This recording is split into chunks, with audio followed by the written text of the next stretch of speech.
안녕하십니까. 지난 시간까지 저희는 어린이 논픽션의 모든 것에서 과학과 역사를 주제로 한 이야기들을 들었습니다. 오늘은 세 번째 주제로 넘어가서 옛이야기 논픽션에 대한 이야기를 하려고 합니다. 오늘 소개해드릴 선생님은 옛이야기와 관련된 공부를 오랫동안 하신 분입니다. 물론 논픽션과 관련된 어린이책도 열심히 연구를 하시고 계시고, 그리고 책도 많이 쓰신 분입니다. 오진원 선생님 소개해드리겠습니다. 선생님 안녕하세요. 네, 안녕하세요. 네, 선생님이 쓰신 책과 더불어서 잠깐 동안 선생님 소개 좀 해주십시오. 예, 저는 어린이 책을 쓰고 있는 오진원이라고 합니다. 제가 어린이도 좋아하고 책도 좋아하고 또 옛이야기를 좋아하다 보니까 그것들을 중심으로 공부를 계속 하게 됐고요. 어떻게 보면 자연스럽게 어린이 책 작가가 된 것 같습니다. 그리고 책도 옛이야기뿐만이 아니라 동화도 쓰고 픽션도 쓰고 어린이 책의 전반적인 것들을 쓰고 있다고 생각하시면 될 것 같아요. 네, 저기 PPT에 올린 자료 외에도 선생님 쓰신 책 많으시죠? 오늘은 이제 주로 논픽션 책과 관련된 이야기를 해야 해서 선택을 하신 것 같습니다. 네. 가장 먼저 오늘 강의와 관련된 옛이야기 관련된 책들인데요. 그 중에서 서천국밥 가는 길 오늘 할 이야기죠. 그리고 여자답게 나답게는 다음 시간에 같이 볼 책이고요. 300쯤 이런 글씨는 우리나라 옛이야기 가운데 금기에 관한 사항들을 갖고 있는 그런 이야기를 모아놓은 책이에요. 그리고 신기한 이야기 반점은 중국 옛이야기인데 그거를 약간 동화와 같이 버무려서 이야기로 읽을 수 있게끔 만든 책이고요. 밑에 있는 건 다 우리나라 옛이야기 그림책으로 쓴 책입니다. 네, 관심 갖고 찾아와 주시면 좋겠습니다. 자, 이런 책도 있습니다. 네, 제가 어린이들을 되게 좋아한다고 말씀드렸잖아요. 그래서 어린이와 관계된 문제들, 그런 것들을 좀 심도 깊게 다뤄보고 싶다는 생각을 많이 했어요. 그래서 첫 번째 거는 방정환 선생님 인물 이야기 책이고요. 두 번째 거는 첫 번째 어린이날 발표했던 어린이날 선언문. 그걸 좀 현대적 의미로 좀 어떤 내용일까 생각해 볼 수 있게끔 쓴 책이고요. 세 번째 있는 게 어린이가 안전할 권리. 대개는 뭔가 사고가 생기면 많은 분들이 너희가 조심하지 않아서 그래 뭐 이런 식으로 얘기를 하는데 사실은 그게 아니라 우리가 안전하게 지켜줘야 하는데 그러지 못하는 경우들이 많거든요. 그래서 그런 것들을 위해서 쓴 책이고, 민주주의와 선거. 사실 이거는 어린이와 관계가 없어 보일지 모르지만 사실 선거는 안전선거부터 굉장히 많이 하잖아요. 그렇죠. 아주 네. 어렸을 때 하는 건데 관계가 없다라고 생각하는 경향들이 좀 있어요. 네, 사실 맞아요. 우리는 정치랑 떼야 뗄 수 없는 그런 그렇죠. 생활을 하고 있음에도 불구하고 네가 정치에 대해서 뭘 알아? 관심 갖지 마. 뭐 이런 얘기를 많이 하잖아요. 그렇죠. 네, 그래서 되게 중요하다고 저도 생각해요. 네. 그래서 민주주의와 선거까지 최근에 나온 따끈따끈한 책들 위주로 선생님께서 설명을 해주셨습니다. 이제 본격적으로 오늘의 주제인 옛이야기로 넘어오겠습니다. 옛이야기를 거의 십몇 년 동안 여전히 이제 연구를 하고 계시고 책도 끊임없이 읽고 계시고 본인도 이제 쓰고 계시잖아요. 근데 이런 옛이야기를 쓰게 됐지만 옛이야기를 이야기책의 소재로 쓰시게 된 계기가 있다면 아니면 선생님께서 작가가 이거 공통적으로 드린 질문이거든요. 앞에 선생님들께도 내가 옛이야기의 범주 안에서 뭔가를 이제 쓰기 시작하셨는데 이거는 이제 뒤에 계속해서 이야기를 할 거니까 좀 가볍게 나는 이런 이유로 책을 쓰게 되었습니다. 또는 뭐 이런 과정을 거쳐서 작가가 되었습니다. 그런 이야기 잠깐 들려주십시오. 네. 사실 저는 어렸을 때부터, 30살이 될 때까지도 제가 작가가 될 거라고는 조금도 생각하지 못했었어요. 그러다가 이제 사실은 제가 어린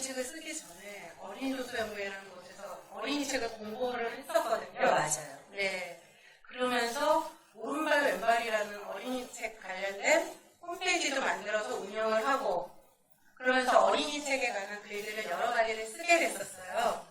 하지만 이때 썼던 글들은 대부분 이런 어린이 책이 아니라 비평 글들이 중심이었었죠. 네, 그래서 부모님들이 좀 보시기에 네. 그다음에 부모님들이 궁금해하는 어린이 책에 그쵸. 관련된 질문들에 대한 네. 그런 이야기들이었죠. 예, 그러다 보니까 이제 주변에서 뭐 비평가, 평론가 이런 식으로 소개를 해 주시기도 하고 저도 당연히 그런 일만 하게 될 줄 알았었어요. 주변에서 간혹가다 그렇게 어린이 책을 많이 봤으니까 어린이 책에 대해서 얼마나 잘하겠느냐 한번 써봐라 그런 제안을 굉장히 많이 받았었는데 그때도 사실은 자신이 없었어요. 저는 뭐 국문과를 졸업한 것도 아니고 국문과 졸업했다고 글 쓰는 건 아니에요. 그쵸. 네, 문자과 학생이란 모를까. 어쨌든 그래서 전혀 상관없는 세계에서 살아왔다 생각했기 때문에 저는 못 써요 하고 계속 거절을 했었어요. 그러다 아주 우연한 기회에 그 책 빌리러 왔어요. 이 새책점과 관련된 그런 그림책을 한번 써보는 게 어떻겠느냐라고 제안을 받게 됐는데 새 책점에 대해서 네. 모르시는 분이지. 아. 잠깐 설명드린다면 옛날 조선시대 때 책을 빌려서 보는 곳이에요. 책 대여죠? 네, 그렇죠. 그렇게 생각하면 될 것 네, 같아요. 네. 근데 당시 제가 역사에도 관심이 많았었고 책점에 대해서 되게 흥미가 있어서 그런 자료들을 많이 보고 있을 때였거든요. 그래서 이거는 없어서는 한번 해볼 수도 있겠다 라는 생각을 좀 했던 것 같아요. 그래서 그 전에 제가 공부를 했었던 온갖 그림책에 대한 이론들 많이 하셨으니까. 그리고 이제 새책점에 대한 여러 가지 자료들 그런 것들을 저 나름대로 버무려서 네. 첫 번째 책이 나왔었던 것 같습니다. 네, 그게 책 빌리러 왔어야죠. 네, 그게 첫 번째 책이에요. 네, 그래서 저학년 친구들이 보면 조선시대에 이런 공간이 있었구나라는 생각을 하면서 흥미있게 읽을 수 있는 책이기도 합니다. 네. 그 과정을 거쳐서 선생님께서 이제 어린이 책 작가로 이제 등단하시게 된 거잖아요. 그렇죠. 네. 그랬는데 이제 오늘 우리는 이런 이제 그 픽션에 대한 이야기를 하는 게 아니고 기존에 이제 과학 이야기하면서는 픽션이 무엇인지에 대한 이야기를 많이 들으셨으니까 사실 이렇게 옛 이야기를 가지고 우리가 오늘 논픽션을 이야기할 거란 말이에요. 그렇죠. 사실 이거 굉장히 어려운 주제인 거 아시죠? 우리가 얼핏 생각하면 옛 이야기는 픽션이잖아. 그렇죠. 잖아 이렇게 배웠잖아. 이렇게 말씀하시는 분들 많으시단 말이에요. 네. 그런데 그 픽션의 영역의 이야기들을 가져와서 이제 지식이나 정보를 전달하는 책인 논픽션으로 이제 책을 쓰게 된 거죠. 네. 어찌 보면은 좀 어려울 수 있는 문제예요. 그래서 그 문제는 조금 이따가 다시 이야기를 하기로 하고 이제 오늘의 주제인 옛 이야기를 구체적으로 얘기하기 전에 선생님께서 알고 계신 옛 이야기의 범주, 특히 이제 오늘 우리가 이야기할 게 신화잖아요. 그렇죠? 네, 그래서 옛 이야기 안에는 다양한 범주가 포함되어 있습니다. 우리가 이제 보통 나누기는 하는데 구체적으로 선생님께서 이 신화의 그러니까 옛 이야기의 범주를 이야기해 주시고 그 중에서 오늘 이제 본격적으로 이야기할 신화에 대한 말씀도 그 책과 관련해서 해야 되니까 구체적으로 좀 설명을 해주셨으면 좋겠습니다. 예, 옛 이야기는 말 그대로 옛날부터 입에서 입으로 전해 내려온 이야기죠. 그래서 사실은 저렇게 신화와 전설, 민담 이렇게 나눈다라고 말은 하지만 그 부분이 애매한 것도 사실이에요. 하지만 그 속에 나름대로 신화만의 특징, 전설의 특징, 민담의 특징이 있는 것 같거든요. 그래서 그걸 아주 간단하게 생각해 보자면 신화는 세상에 대한 경외심 그런 것들이 저는 가장 기본에 깔려 있다고 생각해요. 왜냐하면 신화의 발생 자체가 사람들이 알 수 없는 어떤 현상이 생겼을 때, 저건 왜 그러지? 막 그런 생각을 하게 되고, 그거를 이해하는 방법으로서 이야기가 만들어졌다고 보거든요. 그렇죠. 네. 세상이 어떻게 만들어졌어요? 그렇죠. 우리 주상은 누구예요?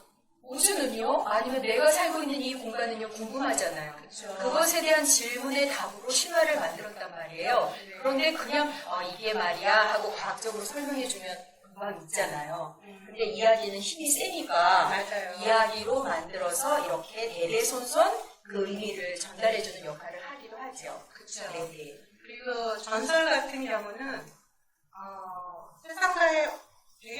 세상과 이렇게 만나는 과정에 있어서 주인공이 안타깝게 실패를 하는 경우가 굉장히 많아요. 좀 더 현실적인 이야기라고 할 수가 있고, 그래서 꼭 증거물이 있어요. 맞아요. 어디에 가면 그래서 아기장수 이야기면은 거기 바위가 있거나. 바위가 있고 거기가 무덤이라는 등 아니면은 말의 발자국이 있다. 그래요. 그런 식으로 증거물이 있다는 특징이 있고요. 린담은 말 그대로 그냥 보통 사람들이 하던 이야기인데 그 세상에 나가서 그냥 아무 생각 없이 그야말로 그 일 해야 돼? 그럼 그냥 무조건 나가서 그 일을 행하고 또 그 일에서 반드시 이겨내요. 그게 전설과 가장 큰 차이점이 아닐까 생각이 들어요. 그렇죠. 네. 그리고 이제 그 중에서 오늘 할 이야기는 신화니까 신화에 대해서 조금 자세히 말씀을 드리자면은 네. 신화는 사실은 신화 하면은 많은 분들이 우리나라에도 신화가 있어? 많이 네. 듣는 질문이에요. 저 같은 경우에 네. 우리 신화 강의할 때 분명히 우리 신화에 대해서 얘기를 하겠다고 말씀을 네. 드렸는데 아이들한테나 본인도 그리스 로마 신화 읽고 오시거나 그 책을 빌려가서 보시고 오신 분들 많으세요. 그리고 네. 신화 하면은 건국 신화만 말하고 사실 우리 신화에 대해서 아는 게 몇 개 있나요? 그러면 손가락으로 한 맞아요. 5개도 못 뽑아요. 엄청나잖아요. 그렇죠. 신화의 나라인데, 그죠? 그럼요. 그럼 집중적으로 소개해 주십시오. 그래서 제가 다들 그리스 로마 신화만 많이 알고 계셔서 그것도 같이 예를 들어서 좀 말씀을 드려도 좋겠다라는 생각이 들었어요. 그래서 예를 들어 그리스 로마 신화는 가장 먼저 떠오르는 게 제우스잖아요. 신들의 왕. 네. 근데 그 제우스가 그냥 단순히 신들의 왕이 아니고 천둥 번개의 신이거든요. 맞아요. 네, 그래서 번개를 내려서 죽이기도 하고. 벌을 내리기도 네. 하고 그렇게 하잖아요. 근데 그리스 신화에만 이런 인물이 있는 게 아니라 북유럽 신화에 그 영화에도 많이 나오는 유명한 인물이 있잖아요. 토르. 네. 토르 역시도 네네. 천둥 번개의 신이잖아요. 천둥 번개의 신이 그래서 들고 다니는 게 쇠망치. 쇠망치를 딱 내리치면은 거기서 불꽃이 딱 튀고 큰 소리가 나고 하는 것들이 천둥 번개가 치는 것을 그렇게 상징하는 그런 물건이라고 할 수 있을 것 같아요. 그래서 이런 식으로 천둥 번개가 치고 태풍이 불고 이런 것들을 사실은 왜 이런 일이 일어나는지 알 수가 없기 때문에 그거를 이해하는 방법으로 그런 이야기를 만드는 것 같아요. 그리고 설사 그 이유를 안다고 해도 그건 인간으로서 어떻게 조정할 수 있는 게 아니잖아요. 그렇죠. 예, 그렇기 때문에 굉장히 뭔가 사람으로서는 접근할 수 없는 어떤 것 그런 식으로 여기게 되는 것 같아요. 그래서 이런 식으로 하늘에 대한 거는 그리스 로마 신화, 북유럽 신화뿐만 아니라 우리나라에도 마찬가지로 있다고 보거든요. 그래서 아까 건국 신화 많이 안다고 하셨는데 단군 신화 같은 경우도 마찬가지인 것 같아요. 환인이 하늘에서 내려올 때 혼자 내려오는 게 아니라 그렇죠. 풍백, 우사, 운사를 맞아요. 이렇게. 근데 풍백, 우사, 운사라는 게 바람, 비, 구름 이런 거잖아요. 그렇죠. 이거는 아까 얘기했던 천둥 번개, 하늘에 그런 날씨를 간장하는 그런 신이라는 말과 마찬가지예요. 그래서 이런 것들이 어느 시대, 과거에는 어느 지역에서나 사람들의 공통적인 그런 두려움과 궁금함 그런 것들을 바탕으로 만들어진 거다. 그렇게 말씀드리고 싶어요. 정리하자면 네. 신화가 우리에게 이야기하고자 하는 바가 이제 잘 정리가 되어 있는데 이거 네. 다시 한번 말씀해 주시겠습니까? 네, 그래서 어떻게 보면 지금은 천둥 번개가 치는 이유가 과학적으로 다 해결이 됐죠. 그렇죠. 네. 하지만 그 의미가 사라졌을까 하면 저는 그렇진 않다고 보거든요. 우리도 뻔한 거라는 거 알면서도 번개가 막 치면은 막 그쵸. 그런 것들은 기본적인 사람들의 마음이라고 생각하거든요.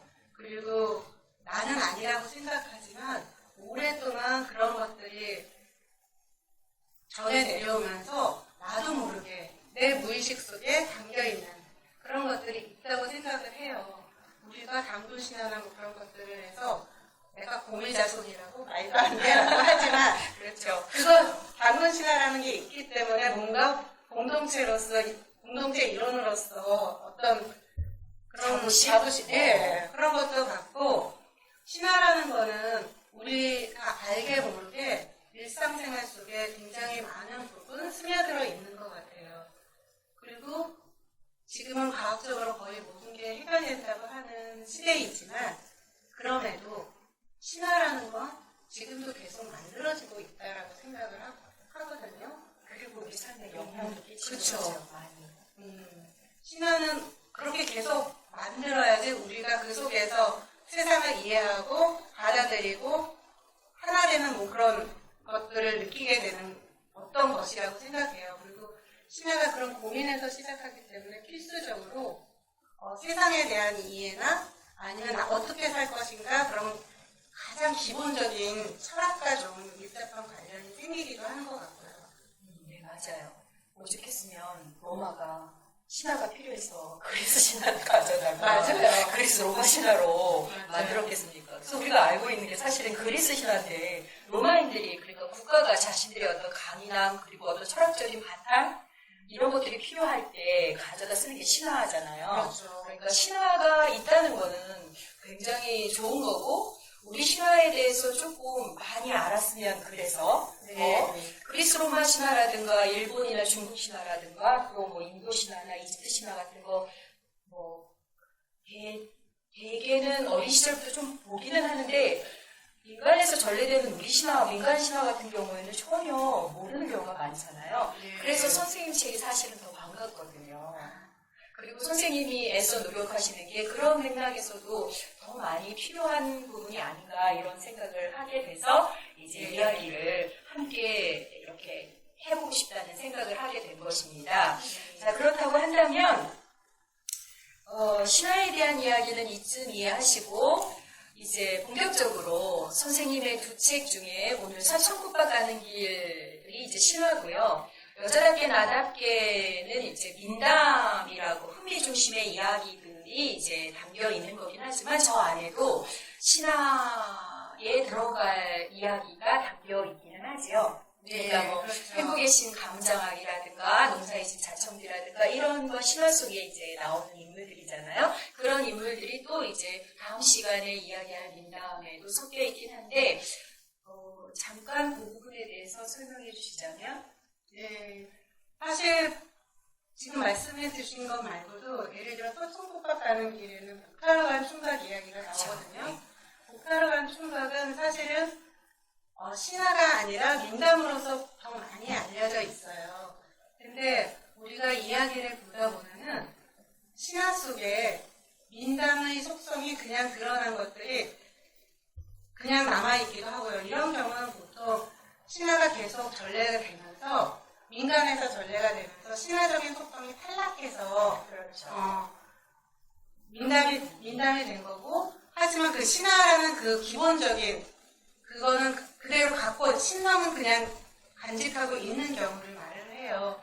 그리고 민담 가운데도 보면은 그 신화에서 출발한 이야기들이 굉장히 많죠.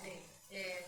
근데 가만 보면은 신화와 민담에 똑같이 전하는 이야기지만 미묘한 부분에서 좀 차이가 있어요. 네, 그래서 구분을 하긴 하죠. 네. 그거는 이제 여러 가지 이유가 있을 것 같은데요. 신화를 주로 전승하던 사람들은 일반 사람들이 아니라 대개는 뭐 제사장이라든지, 그렇죠. 예, 무당이라든지 그런 목격들이 주로 전승을 했기 때문에 그 신화적인 속성이 많이 남아있는 거고 같은 이야기라도 그것이 민간에 내려와서 사람들한테 전승될 때는 자연스럽게 그런 부분이 탈락되고 그렇죠.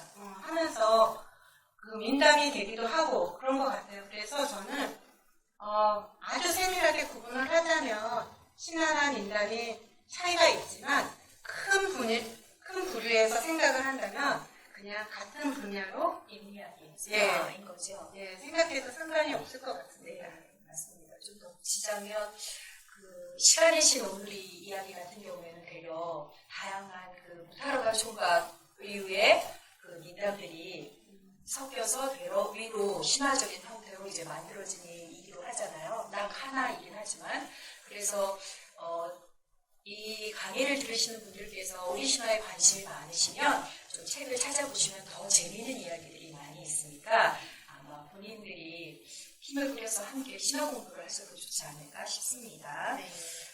우선 그러면 그 선생님께서 이제 옛 이야기를 가지고 책을 많이 쓰시는데 우리가 옛 이야기를 가지고 논픽션 소재로 선택을 하신단 말이에요. 그래서 이제 논픽션 책으로 나와 있긴 하지만 사실 저 두 책이 형태가 거의 비슷하긴 하거든요. 읽어보시면 맞아요. 알겠지만 근데 재밌게도 도서관에 가셔서 찾으실 때는 하나는 800번대고 하나는 300번대에 있습니다. 그러니까 아마 이제 다음 시간에 여자답게 나답게 하면서 제목과 관련된 이야기를 잠깐 하겠지만 그런 문제도 있지 않을까 싶습니다. 사실 안의 내용 형태는 거의 유사하긴 하거든요. 그래서 하나는 문학에서 찾아야 되고 하나는 철학이나 신화 쪽에서 이제 찾아야 되는데 그렇다고 한다면 이제 이 책 자체가 되게 모호하다는 의미도 되거든요. 이게 문학책이야 아니면은 논픽션 책이야 뭐 이렇게 약간 경계가 좀 모호한 부분도 있습니다. 이건 역사에서도 그랬었거든요. 그래서 이제 역사 이야기를 하면서도 이 질문을 드렸었던 거예요. 그래서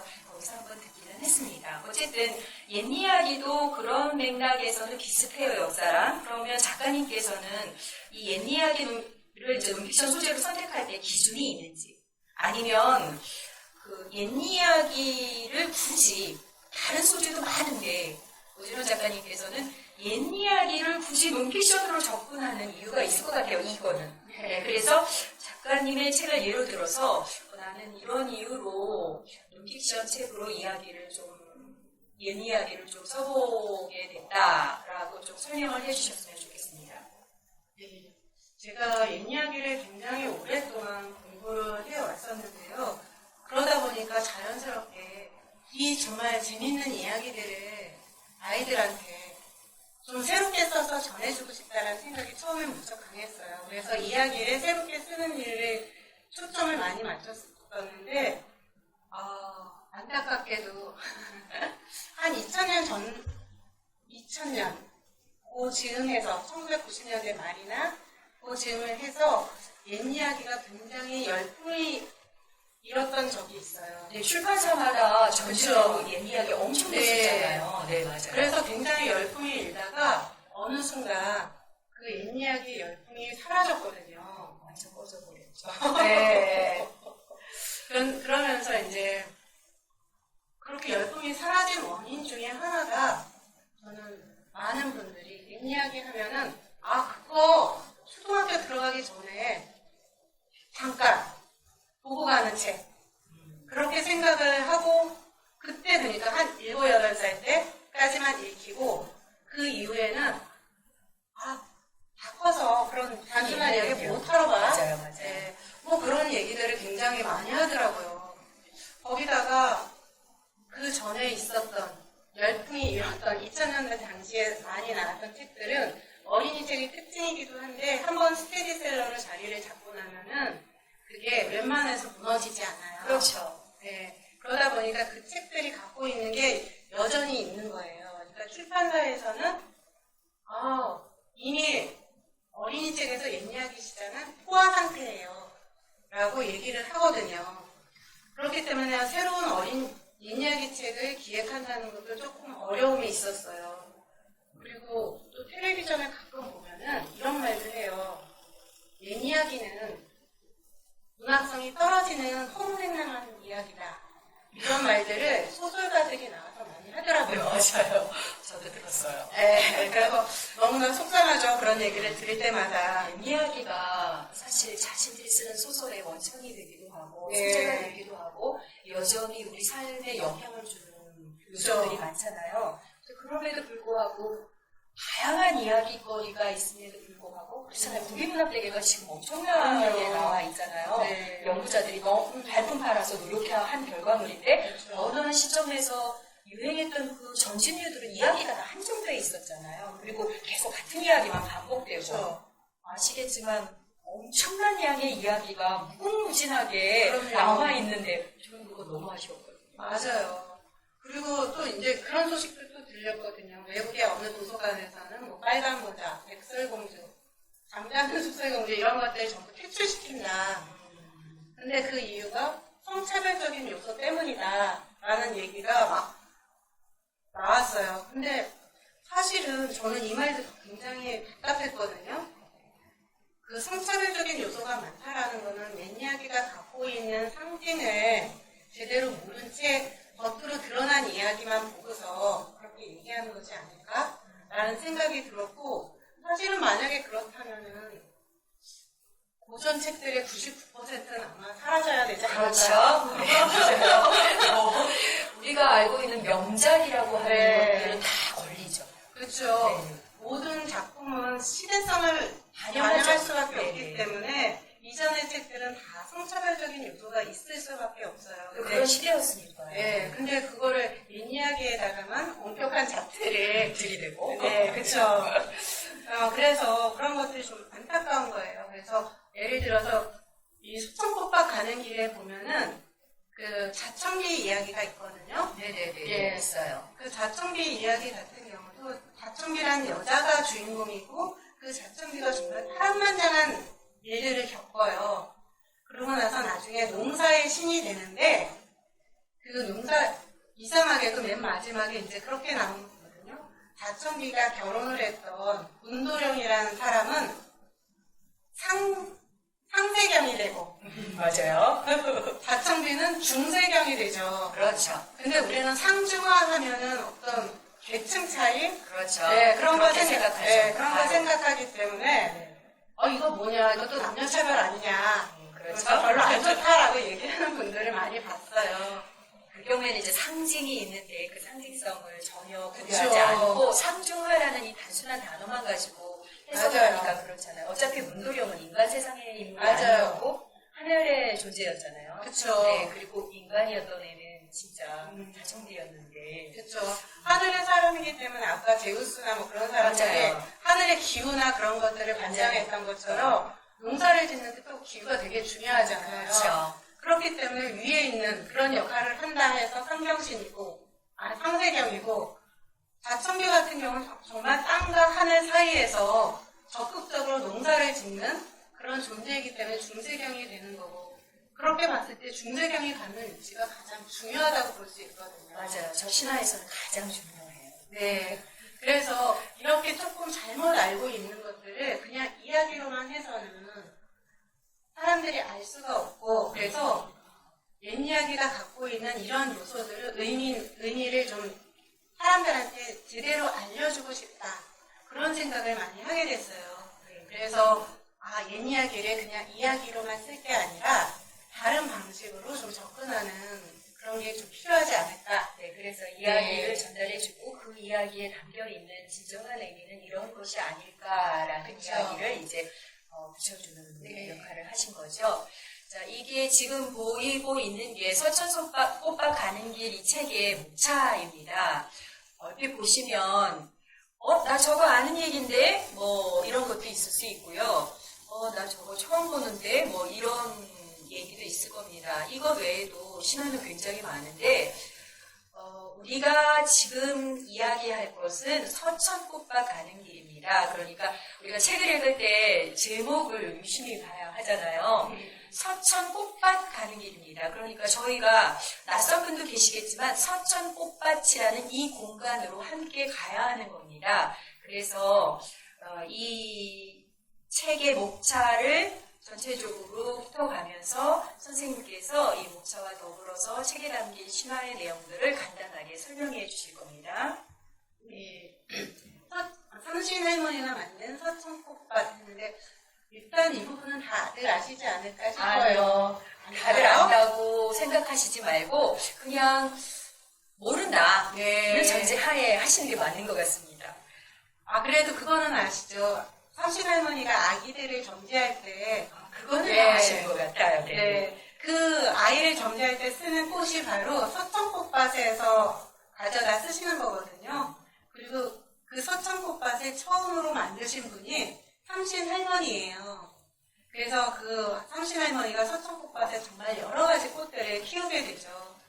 근데 제가 그 순서를 나름대로 정한 거는, 그래서 그 서천꽃밭에 의외로 삼신할머니밖에 못 갈 것 같지만 의외로 가는 사람들이 있더라고요.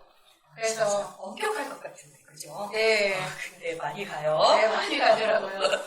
어린애기 같은 경우는 그 병들은 아버지를 맞아요. 위해서 서천꽃밭에 찾아가죠. 그래서 거기서 약수하고 더불어서 그 꽃들을 살사리꽃, 순사리꽃, 키사리꽃 이런 꽃들을 가지고 와요. 그리고 복타러 간 총각이란 책에 보면은 그 총각이 가는 길에 서천꽃밭을 가꾸는 아이들을 만나게 되거든요. 그렇죠. 네, 근데 그 꽃밭을 가꾸는 아이들은 15살 이전에 죽은 아이들이라고 해요. 그래서 그 아이들은 특별히 그 서천꽃밭에 와서 꽃밭을 가꾸다가 거기서 환생꽃이 피게 되면은 그 환생꽃을 들고 다시 이승으로 내려가서 환생을 하게 된다고 하는 것 같아요. 그건 암만 해도 그 너무 어린 나이에 죽은 아이에 대한 그런 연민이나 그런 것들이 굉장히 많이 작용한 게 아닐까? 네, 저도 그렇게 네. 읽었어요. 네. 15 미만의 어린 나이에 죽으면 맞아요. 너무 마음이 아프잖아요. 그렇죠. 그래서 우리 신화에서는 그 아이들이 모두 지옥이나 어디를 가서 벌을 받는 게 아니라 서천꽃밭에 가서 꽃밭에 물을 주면서 네. 자기가 다시 환생할 시간을 기다리는 그런 소중한 시간으로 이제 저기서 지낸다는 게 저는 되게 따뜻하게 느껴졌어요. 맞아요. 그래서 이렇게 막 사람들이 오다 보니까 뭔가 꽃밭을 지키기 위한 그런 사람이 필요하다라고 생각을 하게 됐던 것 같아요. 그래서 한라궁이는 서천꽃밭을 지키는 꽃강간이에요. 그래서 한라궁이가 어떻게 서천꽃밭의 꽃강간이 되게 되었는지 그 과정을 보여주는 이야기이고요. 그 다음에 문제는 한라궁이가 이렇게 꽃밭을 지키고 난 다음에도 여전히 누가 지킨다고 해서 지켜지는 건 아니었던 것 같아요. 소중한 것들이 있으면 네. 훔쳐가고 싶어지는 거예요. 네. 그런가 봐요. 그렇죠. 네, 네. 그래서 자청기 같은 경우는 정말 서천꽃밭을 자유자재로 들락날락해요. 네. 예. 그리고 서천꽃밭에 가는 과정도 보면은 어리되긴 정말 너무나 힘든 과정을 거쳐가면서 가죠. 가게 되거든요. 그리고 그에 비해서 아까 말씀드렸던 자청비는 너무나 쉽게 옆집에 가듯이 네, 맞아요. 그렇게 가기도 하고 또 서천꽃밭에 곽새 타고 간 사람은 문전봉풀이라는 그 신화에 나오는 이야기인데 네. 이 사람은 서천꽃밭에 가게 되는 걸 곽새를 타고서 가요. 맞아요. 어떻게 보면 저는 제일 싫은 것 같아요.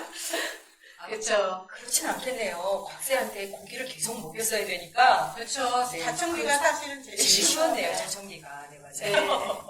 그래서 사실 서천꽃밭이 뭐 어디에 있다라고 말을 하지만 그거는 그냥 중요하지 않은 것 같아요. 우리가 마음을 어떻게 먹느냐에 따라서 서천꽃밭은 가깝게 느껴지기도 하고 아주 멀리 느껴지기도 하고 그런 것들을 보여주는 게 아닐까 싶어요. 네, 굉장히 다양한 이야기 안에 서천꽃밭이라는 공간과 그 공간에서 피고 있는 꽃들이 이제 나오거든요. 그리고 여러 이유로 서천꽃밭에 가서 그 네. 꽃들을 이제 훔치거나 네. 은슬쩍 꺾어갖고 오거나 뭐 그렇죠. 이런 이야기들이 네. 담겨 있습니다. 아시겠지만 저 공간에 대한 설명을 하고자 해서 이제 들으셨겠지만 여러 우리 신화들을 이제 선생님께서 설명해 주셨습니다.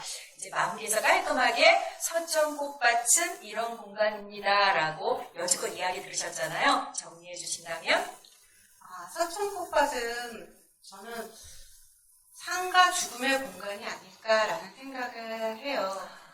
왜냐하면은 거기서 나오는 꽃들을 보면은 좀 알 수 있지 않을까라는 생각이 들거든요. 그러네요. 네, 그래서 보면 아까 삼신할머니가 꽃으로 정리를 네, 해주시잖아요. 네, 그거는 맞아요. 우리의 탄생 자체가 네. 바로 서천꽃밭에서 시작한다라는 것을 알 수가 있고요.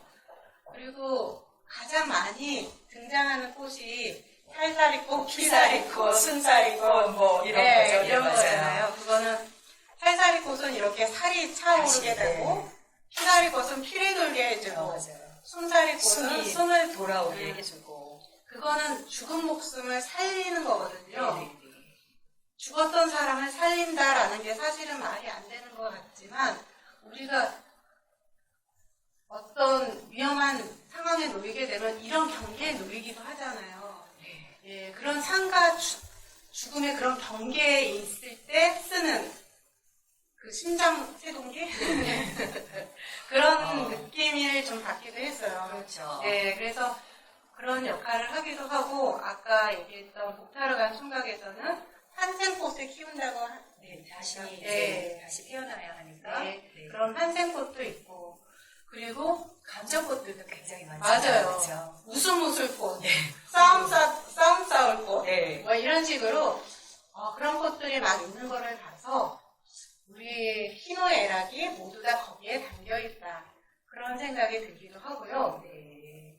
또 굉장히 무서운 꽃도 있어요. 악신멸망꽃. 네, 맞아요. 그거는 그냥 펼쳐놓거나 던져놓기만 해도 다 죽잖아요. 네, 그래서 사실 사람의 마음속에도 사실 저런 마음도 있거든요. 네, 있죠. 네, 그래서 저런 것도 있고 여기 책 속에는 나오지는 않았지만 그 무가 가운데 저승으로 찾아가는 훈령이 저승을 찾아가는 그 죽음의 말이라는 이야기가 있거든요. 네. 그 이야기에도 보면은 여러 꽃들이 나와요. 그래서 노동화. 맞아요. 노동화는 늙은이들이 죽어서 태어난 꽃이라고 하고요. 설부화는 젊은이가 죽은 꽃. 그리고 소동화는 아이가 죽은 꽃이라고 얘기를 해요. 그런 거를 보면은 서천꽃밭의 꽃 중엔 꽃은 우리가 죽어서도 역시 꽃이 되는 거죠. 네.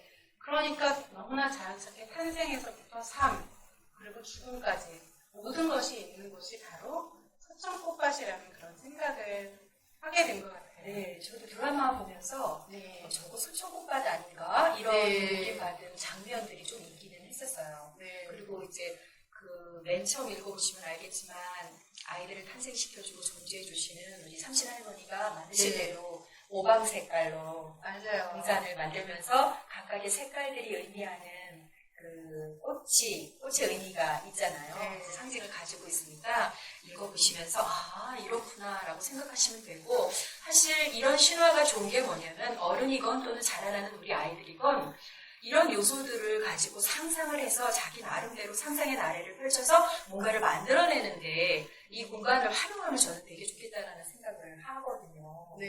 상상력을 막 자극하잖아요. 맞아요. 상상력에는 이것만큼 좋은 거 네, 상상력에는 정말 이런 신화만큼 좋은 게 없다고 저는 생각해요. 네. 왜냐하면 아무리 외래적인 요소의 것을 잘한다고 하더라도 그건 우리 게 아니기 때문에 정서상으로도 낯설고 좀 맞아요. 불편한 부분들이 있는데 이건 우리 이야기이기 때문에 그냥 이렇게 와닿는 어떤 부분이 있잖아요. 맞아요. 이렇게 툭 던져놔도 이렇게 통하는 게 있죠. 네네네. 그래서 네. 저는 그런 바람으로 옛 이야기나 우리 신화에 대한 공부들을 조금 많이 하셨으면 좋겠다라는 바람을 해봅니다. 자, 이제 선생님께서는 이거를 이제 서천꽃밭 가는 길이라는 이제 책으로 만들어내셨잖아요. 네. 그 과정을 조금 더 깊이 있게 설명을 해주셨으면 좋겠습니다. 네. 제가 신화 공부를 하면서 이야기들 속에 서천꽃밭이 굉장히 많이 나오더라고요. 그렇죠. 아까 우리가 본 것 네. 외에도 더 많은 이야기가 네. 있어요. 그죠? 맞아요. 네.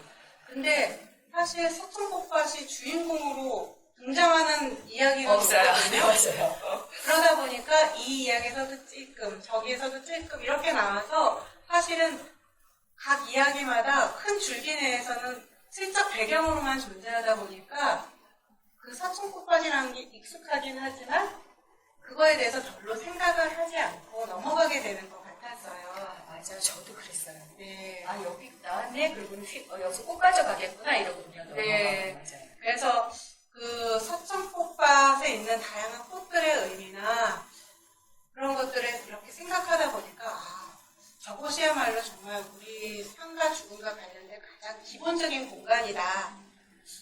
그런 공간에 대해서 이렇게 흩어져 있는 걸로 끝나지 말고 좀 모아서 서천꽃밭에 대해서 좀 더 자세히 사람들이 알게 됐으면 좋겠다라는 생각을 하게 됐어요.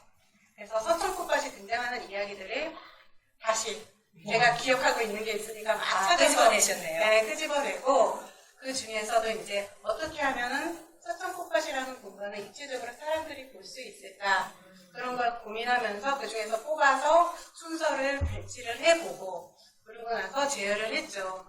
그리고 사실 논픽션이라고 하지만 이게 앞엔 이야기고 뒤에 정보처럼 이야기가 있잖아요. 그래서 정보에 대한 해석이라고 그래야 네. 되나? 붙여주셨죠. 그 부분도 신경을 썼지만 사실 재화에도 굉장히 많이 신경을 썼어요. 왜냐하면은 기왕이면은 그 이야기가 제대로 전달이 됐으면 하는 마음이 컸거든요. 그래서 그 서천꽃밭이 갖고 있는 의미를 각 이야기가 이렇게 자연스럽게 이어가면서 될 수 있도록 그렇게 구성을 해서 쓰게 됐던 것 같습니다. 네, 읽어보면 재화 노력이 느껴져요. 아, 정말 애쓰셨구나. 그리고 이게 현대적으로 해석을 해버리면 네. 단어라든가 문장이 주는 느낌이 달라지거든요. 근데 그거를 그대로 살리시면서도 그 맥락상 이게 이런 의미인가 보다라고 잘 몰라도 이해할 수 있게끔 치셨더라고요. 그러니까 글 자체가 되게 깔끔하고 그 다음에 전체적으로 읽다 보면은 구성에 엄청난 신경을 쓰셨구나라는 거를 사실 읽으면서 저는 느꼈어요. 감사합니다. 그래서 어쨌든 이런 과정을 거쳐서 서천꽃밭 가는 길이라는 옛이야기 논픽션 책이 만들어졌습니다. 함께 읽으시면서 이 들은 이야기를 조금 이렇게 상기하시면서 이 책을 읽으시면 훨씬 더 도움이 되지 않을까 싶습니다. 자, 그 다음 이제 거의 마지막 질문이 될 것 같긴 한데요.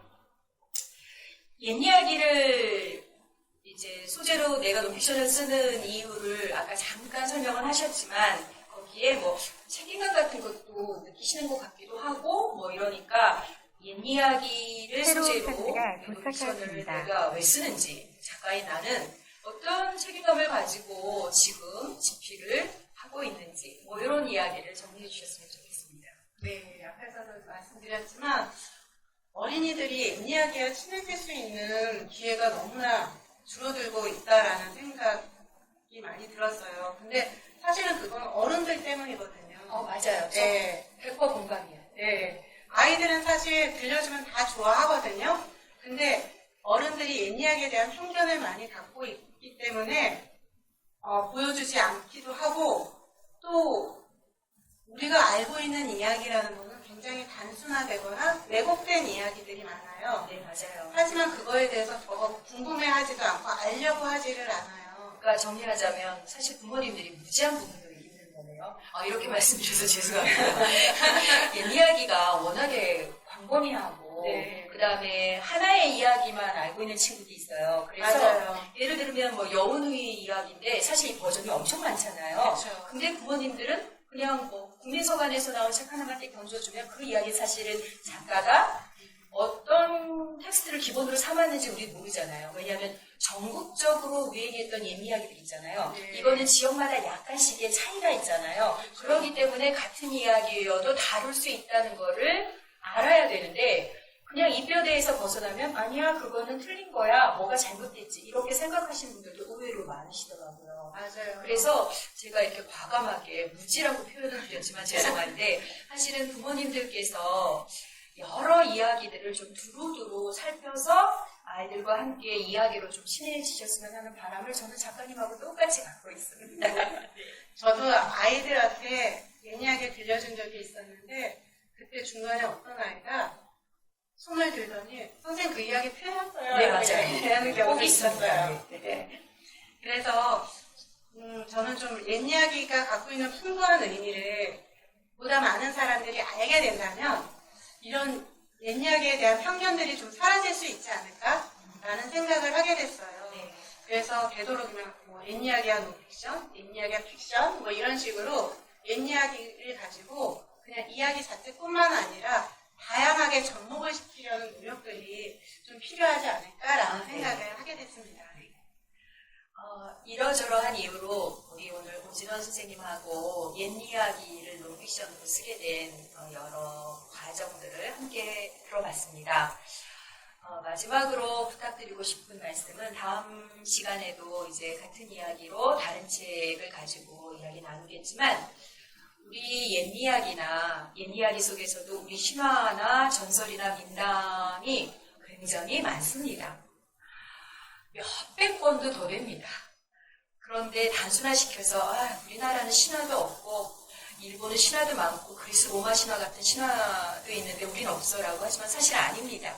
그리스 로마 신화는 기록으로 남겨졌었기 때문에 처음부터 그래서 이야기가 많이 퍼진 거고 우리는 또 국문과 학생들이 열심히 노력해서 굉장히 많은 이야기들을 체록해 놨습니다.